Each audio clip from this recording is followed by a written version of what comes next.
नमस्कार शेतकरी बांधवांनो, आज आपण आलो आहे कॉटनच्या प्लॉटमध्ये. तर आज आपल्या कापूस पिकाची दुसरी फवारणी चालू आहे. त्याच्यामध्ये मी एक कीटकनाशक घेतलं आहे पोलीस, जे की आपल्याला प्रतिपंप 8 ग्रॅम वापरायचं आहे.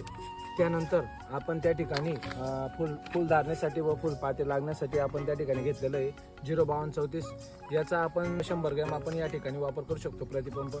त्यानंतर मी बायोविटा घेतलेलं आहे, जे की आपल्याला सीवीड आहे. तर याचा रिझल्ट आपल्याला असा आहे की जी फुलपाते किंवा जी फुलधारणा आहे ती खूप चांगल्या प्रमाणात होणार आहे. तर आपण हे पण 40 ml आपण त्या ठिकाणी घेणार आहे. तर ते आपण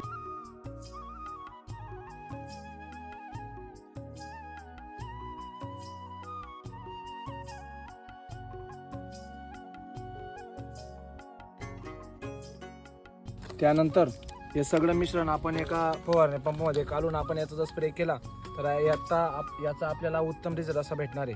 धन्यवाद.